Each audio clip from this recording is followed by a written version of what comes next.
திராவிட முன்னேற்ற கழகத்தை பொறுத்தவரை வழக்கறிஞர்கள் தான் அவர்களுடைய தூணாக அவர்கள் நினைத்து அவருடைய இயக்கத்தை வளர்த்துகிறார். நமது இயக்கத்தில் அப்படித்தான். நீங்க சற்று சரித்திரத்தை பின்னோக்கி பார்த்தால் உங்களுக்கே நன்றாக புரியும். 1857க்கு முன்னாலே இந்திய நாட்டினுடைய சரித்திரம் என்பது வேறு. கிழக்கிந்திய கம்பெனியினுடைய ஆட்சியில் நடந்தது. 1857க்கு பின்னாலே வெள்ளைய ஏகாதிபத்திய அரசு, ஆங்கில அரசு, பிரிட்டிஷ் அரசாங்கம் நேரடியாக அவருடைய ஆட்சியை இந்தியாவின் மீது செலுத்தினார். 1857க்கு முன்னாலே கிழக்கிந்திய கம்பெனியினுடைய அவர்களுடைய அணுகுமுறை மனித உரிமை மீறல், அந்த ஆண்டு நடந்த சிப்பாய் என்று சொல்லக்கூடிய சிப்பாய் புரட்சி, மங்கள் மத்திய தாண்டி தாட்டியான போன்றவர்களாம் புரட்சியில் ஈடுபட்டார்கள். இந்த புரட்சி லண்டனுக்கு எட்டிய காரணமாக நேரடியாக லண்டன் பாராளுமன்றத்தில் சட்டம் நிறைவேற்றப்பட்டு நேரடியாக பிரிட்டிஷ் அரசாங்கம் ஆட்சியை செலுத்தினார். அதுக்கு முன்னாடி எல்லாம் போராடினால் தூக்கு, விசாரணையே கிடையாது, பேரளவுக்கு தான் விசாரணை, கண்டவுடன் சுட்டுக் கொள்வது, யாரை வேண்டுமானால் யாரும் இருந்தாலும் போர் கொடுப்பது, இப்படி எல்லாம் நடந்தது. 1857க்கு பின்னாலே நேரடியாக பிரிட்டிஷ் அரசாங்கம் ஆட்சியை செலுத்திய பிறகு பிரிட்டிஷ் ஆட்சியை பொறுத்தவரை அவர்கள் அடக்குமுறை சட்டத்தை வைத்திருந்தார்கள். எந்த மாற்று கருத்து கிடையாது. அவர்கள் அடக்கி ஆள வேண்டும், இந்தியர்களை அடக்கி ஆள வேண்டும், அடிமைப்படுத்த வேண்டும், அதற்கேற்றவாறு சட்டம்.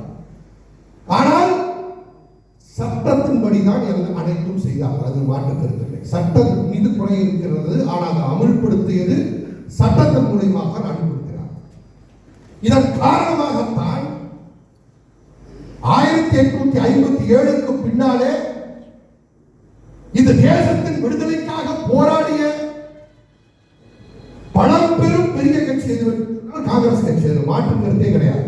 இந்த கட்சியை தலைமையேற்று நடத்தி பல வகையிலே பல வெற்றிகரமான போராட்டங்களை எடுத்துச் சென்றது வழக்கறிஞர்கள் தான். நம்முடைய அருமைக்குரிய சகோதரர் பிரவீன் சக்கரவர்த்தி அவர்கள் சொன்னது, ஏஐசிசி உறுப்பினர் 40க்கும் மேற்பட்டோர் வழக்கறிஞர் என்று சொன்னார். அதுக்கு காரணம் என்னவென்றால், பிரிட்டிஷ் அரசாங்கத்தினுடைய ஆட்சியிலே அனைத்துமே சட்டப்படிதான் அவர்கள் செய்தார்கள்.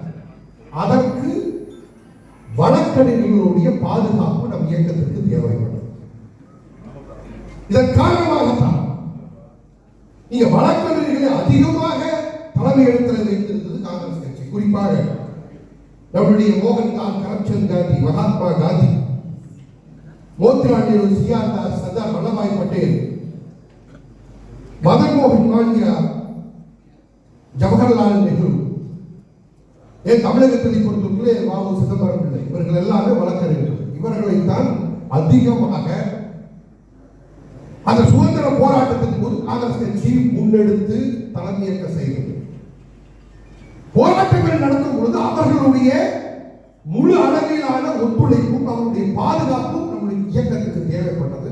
அதன் காரணமாக தான் வழக்கறிஞர்கள் அன்றைய காலகட்டத்திலே காங்கிரஸ் கட்சியிலே முன்னிறுத்தி பல போராட்டங்களை செய்தார். உங்களுக்கு எல்லாம் நன்றாக தெரியும். நீங்க சட்ட ரீதியாக ரவுலத் ஆக்ட் வந்த பொழுது அதை எதிர்த்து நம்ம காங்கிரஸ் கட்சி போராடியது. அதைத் தொடர்ந்து சைமன் கமிஷன் வந்த பொழுது அதற்கு ஒரு புரொட்டஸ்டை ஏற்படுத்தி எதிர்ப்பை காட்டிய பொழுது ஒத்துழையாமை ஒழுக்கம், சிவில் டிசோபீடியன்ஸ் மூவ்மெண்ட், இதையெல்லாம் அவர்கள் செய்த பொழுது முழுக்க சட்டத்தை, அந்த வெள்ளை அரசாங்கத்தினுடைய சட்டத்திற்கு எதிராக சட்ட ரீதியாக போராடுகின்ற அந்த போக்கினை தான் காங்கிரஸ் கட்சி. இதன் காரணமாக தான் வழக்கறிஞர்கள் தான் அதிகமாக முன்னெடுத்தப்பட்டார். ஏன் ஐஎன்ஏ என்று சொல்லப்படுகின்ற இந்தியன் நேஷனல் ஆர்மி சுபாஷ் சந்திரபோஸ் அவர்களுடைய தலைமையில் 42 துவங்கி 45 சுபாஷ் சந்திரனுடைய விபத்து மரணத்திற்கு பின்னால் இம்பாலிலே ஏறத்தாழ 11,000 ராணுவ வீரர்கள் அந்த ஐஎன்ஏ ராணுவ வீரர்கள் கைது செய்யப்படுகிறார். இப்போது மோடி அரசு முழங்குகிறது, கதறுகிறார். ஏதோ சுபாஷ் சந்திர போஸுடைய புகழை நாம் அளித்திருக்கிறார். சுபாஷ் சந்திர போஸ் ஜவஹர்லால் நேரு மிக நெருங்கிய நண்பர். அவருடைய குறிக்கோளும் நம்ம குறிக்கோளும் ஒன்றாகத்தான் இருந்தது. ஆனால் பாதை மட்டும்தான். மகாத்மா காந்தி அவர்கள் நினைத்தார்கள் வெள்ளை ஏகாதிபத்தியத்தை போர் கொண்டு ஆயுதம் கொண்டு வெல்ல முடியாது, அகிம்சையால தான் வெல்ல முடியும் என்று நினைத்தால் அது நடந்தது. 45 போர் முடிவு பெற்று இப்பாடியில் 11,000 மையன வீரர்கள் கைது செய்யப்பட்டார்.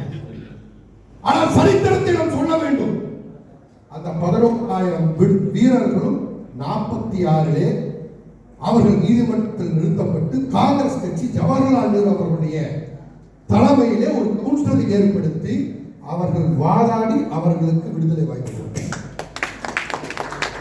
இது யார் சொல்கிறார்? மறைமுகமாக ஒரு ஒப்பந்தம் இருந்தது. லார்ட் மவுண்ட் பேட்டன் அவர்கள் இந்த 11,000 பேரத்தை விடுதலை செய்ய வேண்டும் என்று பரிந்துரைத்தார்.